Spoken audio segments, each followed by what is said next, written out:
सज्जनों, सभी श्रोता बंधुओं, समस्त देशवासियों को सादर नमन वंदन करते हुए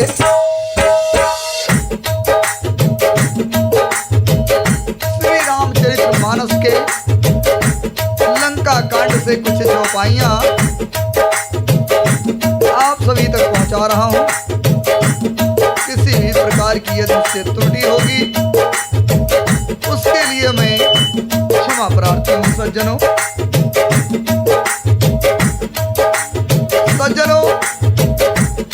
यह कार्यक्रम आप सभी तक अर्जुन सिंह लोधी राजपूत चैनल के माध्यम से पहुंच रहा है। अर्जुन सिंह लोधी राजपूत चैनल को सब्सक्राइब कीजिए, अपने मित्रों में, अपने नातेदार रिश्तेदार सभी को सब्सक्राइब करवाइए और जहां कहीं से भी आप सभी कार्यक्रम सुन रहे हैं कमेंट बॉक्स में जरूर लिखें। जो हमारी गलतियां हैं उनको भी कमेंट बॉक्स में जरूर लिखें।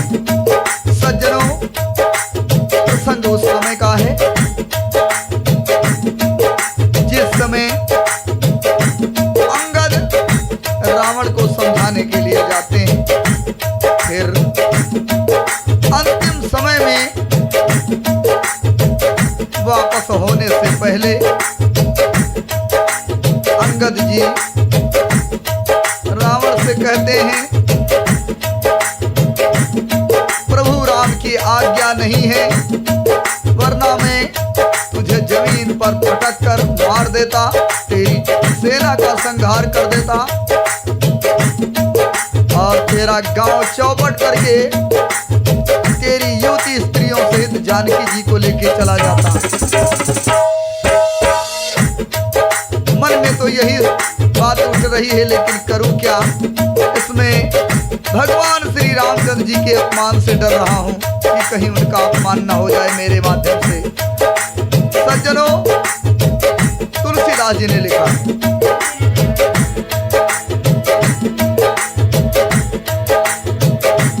तो ही पटक मही से निहती चौपट करे तवराज, तब जुबती समेत सठी और जनक सुतही लवई जाऊं। तो ही पटक मही से निहती चौपट कर तब गाँव, तब जुबतिन समेत सठी जनक सुतही ले जाऊं। इस प्रकार अंगद जी कह रहे हैं कि मन में विचार आ रहा है और तुलसीदास जी ने पुनः अंगद जी के मन की बात को लिखा है। आप सभी सुने। जो अति करम तदपि न बढ़ाई, मुए बधे नहीं कछु मनुसाई, कौल काम बस विपिन विमूढ़ा, अति दरिद्र अतिसी अति रूढ़ा, सदा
कि मरे हुए को मारने में कुछ भी पुरुषत्व या बहादुरी नहीं है।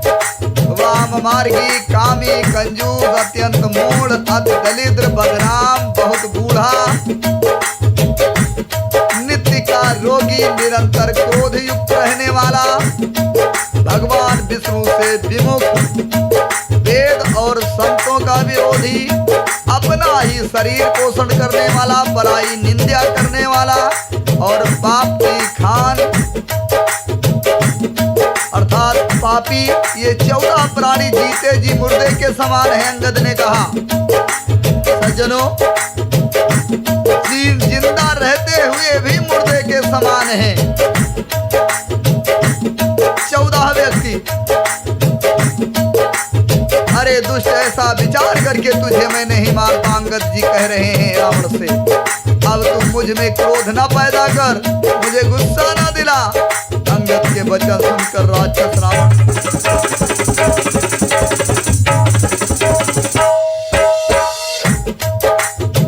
दांतों से होठ काट करके क्रोधित होकर हाथ मलता हुआ बोला, अरे नीच बंदर, अब तू मरना ही चाहता है, इसी से तू छोटे मुंह से बड़ी बातें कर रहा है। उसे एक तो वह दुख उस पर युवती स्त्री का विरह और दिन रात मेरा डर बना रहता है। जिनके बल का तुझे गर्व है, रावण ने कहा, ऐसे अनेक मनुष्यों को तो राक्षस दिन रात खाया करते हैं। अरे मूढ़, जिद छोड़ करके समझ विचार कर ले। तुलसीदास जी ने पुनः लिखा है, राम कैरिंदा, क्रोधवंत अति भयावह करिंदा, हरि हरि निंदा सुनाए जो खाना, होए पाप को घात समान।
मित्रों, रावण ने ज्यों भगवान राम की निंदा की,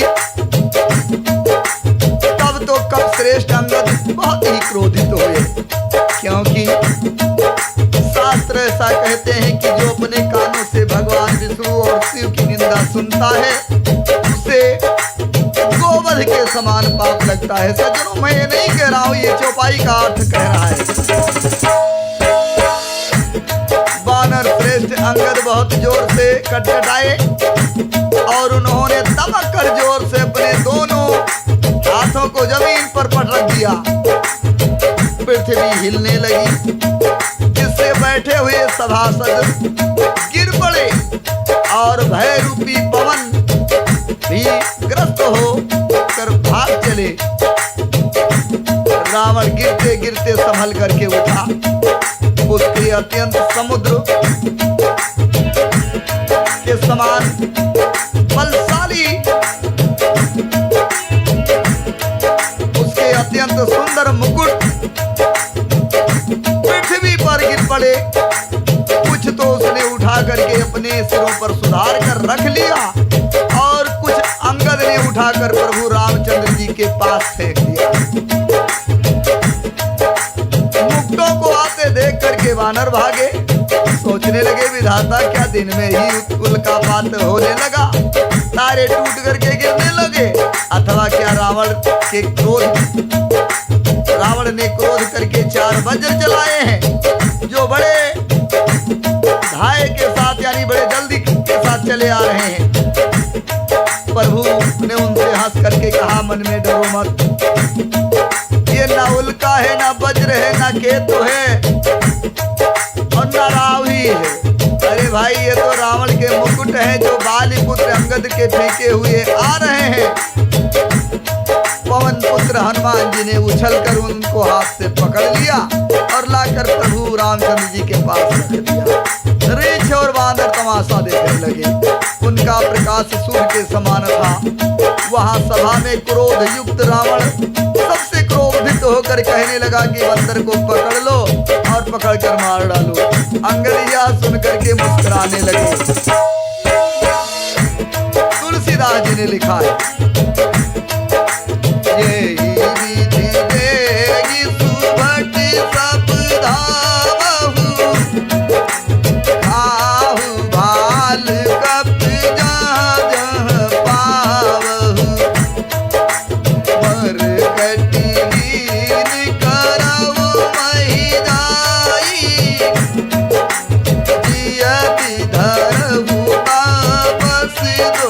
भाई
तुरंत दौड़ो और जहाँ कहीं रीछ बानर पाओ वही खा डालो। पृथ्वी को बंदरों से रहित कर दो और जाकर दोनों तपस्वी भाइयों को राम लक्ष्मण को जीते जी पकड़ लाओ। रावण के ये कोप भरे वचन सुन करके अंगद जी क्रोधित होकर के बोले, अरे रावण तुझे गाल बजाते लाज नहीं आती? अरे निर्लज, अरे कुलनाशक, गला काट कर आत्महत्या कर ले, मर जा। मेरा बल देख करके भी क्या तेरी छाती नहीं फटती? अरे स्त्री चोर, नारी चोर, अरे मार्ग पर चलने वाले है दुष्ट, पाप की रास, मंद बुद्धि और कामी, तू सन्निपात में क्या दुर्वचन बक रहा है? अरे दुष्ट राक्षस, तू काल के बस हो गया है। इसका फल तू आगे बानर और भालुओं के चपेटे लगने पर पावेगा। राम मनुष्य हैं, ऐसा वचन बोलते ही अरे अभिमानी तेरी जीभ नहीं गिर पड़ती है? अंगद ने रावण से कहा, इसमें संदेह नहीं है कि तेरी जीभ सिरों के साथ रणभूमि में गिरेगी।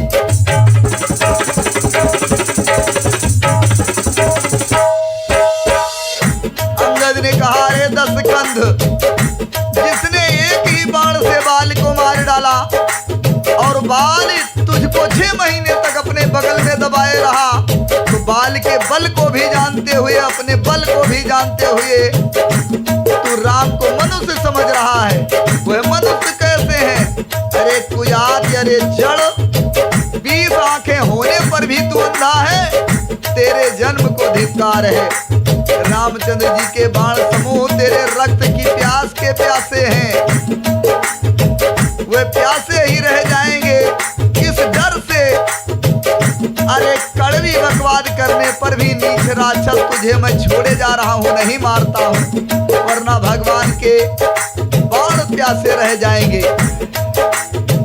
सज्जनों, तुलसीदास जी ने पुनः लिखा है, अंगद ने कहा,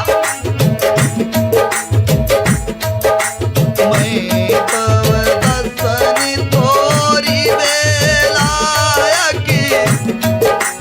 आयस मोहिन दीन रघुनायकी, आसरी सी होत तसाऊ मुख तोरो,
पर क्या करूं?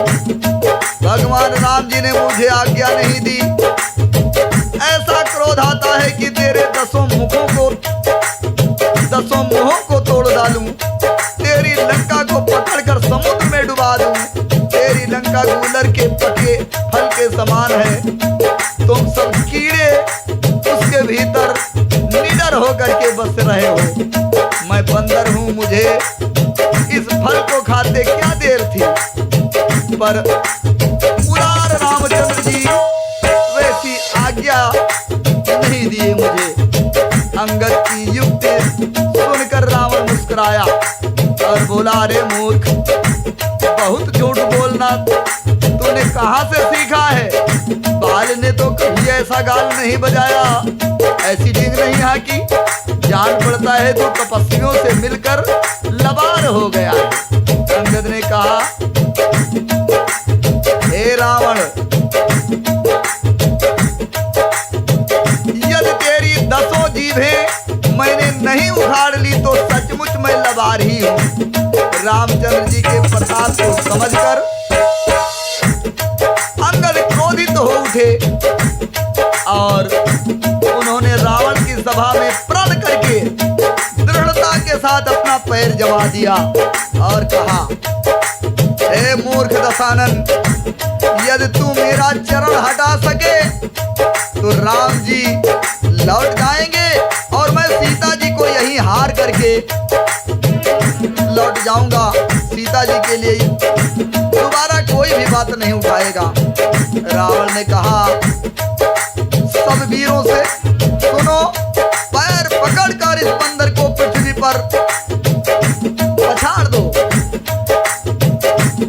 मेघनाथ आदि अनेकों बलवान योद्धा जहां तहां से हर्षित होकर के उठे और पूरे बल से बहुत से उपाय करके छटपटाते रहे, लेकिन पांव टलता नहीं। तब सिर नीचा करके फिर अपने अपने स्थान पर जाकर के सभी बैठ जाते हैं। कागभूषुंड जी कहते हैं कि वे देवताओं के शत्रु राक्षस फिर उठ करके झपटते हैं, परंतु हे सर्पों के शत्रु गरुड़ जी, सज्जनों,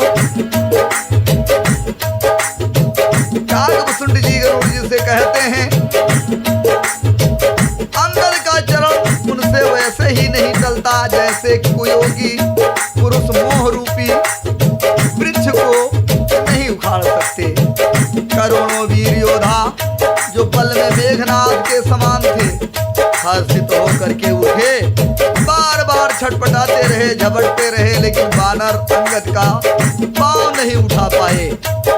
तब लज्जा के मारे सिर नवा करके बैठ जाते हैं सभी।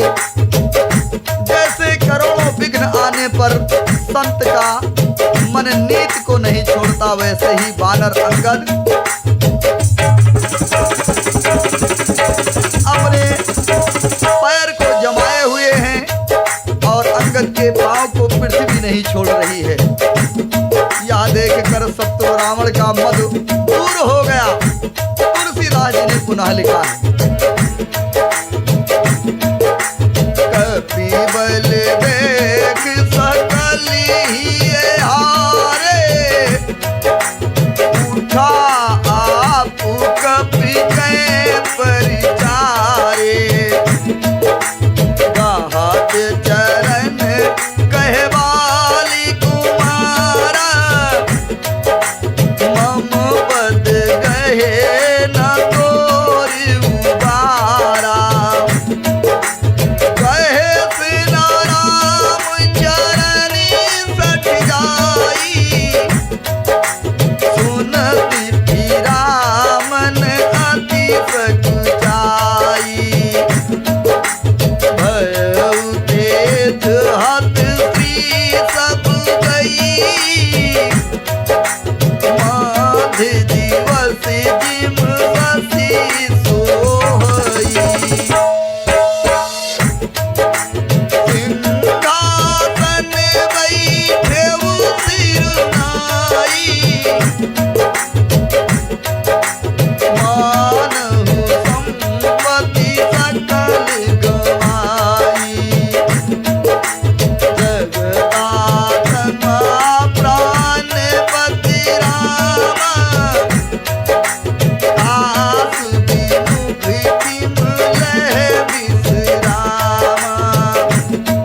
सब हृदय में हार मान गए।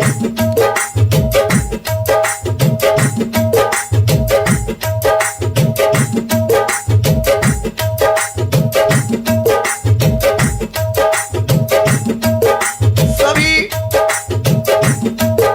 ललकारने पर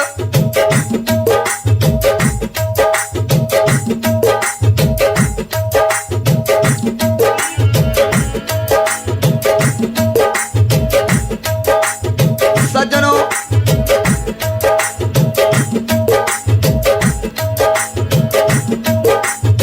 जैसे करोड़ों योद्धा परास्त हो गए हों ऐसा लग रहा है। अंगद का बल देख करके सब हृदय में हार गए। अब अंगद के ललकारने पर रावण स्वयं उठा। जब वह अंगद का चरण पकड़ने के लिए चला, बाल कुमार अंगद ने कहा, मेरा चरण पकड़ने से तेरा बचाव नहीं होगा। सज्जनों,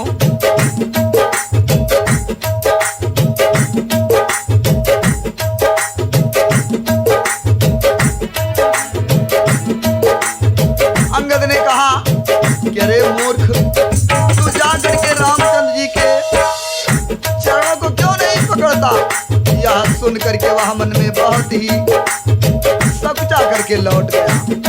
उसकी सारी मुस्कान चेहरे से चली गई।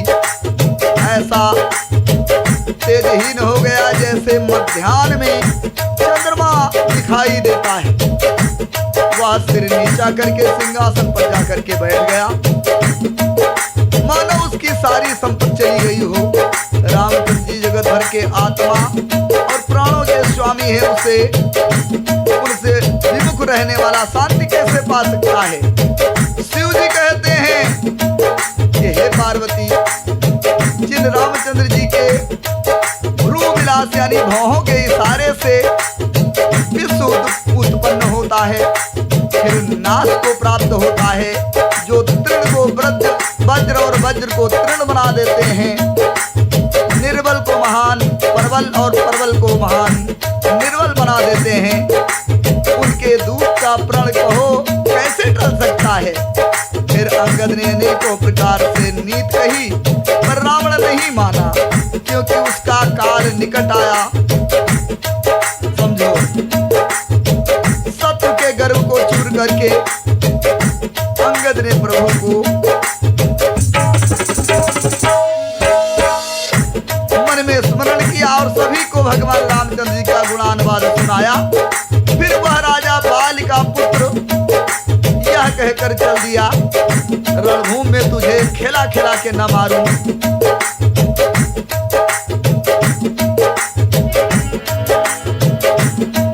अंगद जब चलने लगे तो कहने लगे रावण से कि रणभूमि में यानी युद्ध में तुझे खिला करके नहीं मारूं, तब तक अभी क्या बड़ाई करूं। अंगद ने पहले ही उसके पुत्र को मार डाला था। वह संवाद सुनकर रावण दुखी हो गया। अंगद का प्रण देख करके सब राक्षस वैसे अत्यंत व्याकुल हो गए। सत्य के बल का मर्दन कर बल की आस बाली पुत्र अंगद जी ने हर्षित होकर के आकर के रामचंद्र जी के चरण कमल पकड़ लिए। उनका शरीर पुलकित हो गया, आंखों में आनंद के आंसू आ गए। संध्या हो गई जान करके उधर रावण भी बिलखता हुआ उदास होकर महल में गया। मंदोदरी ने रावण को बहुत प्रकार से फिर समझा करके कहा, सज्जनों, आज का प्रसंग यही समाप्त कर रहा हूँ। किसी भी प्रकार की अगर त्रुटि होती है उसके लिए मुझे क्षमा करना। एक बार आप सभी प्रेम से बोल दीजिए।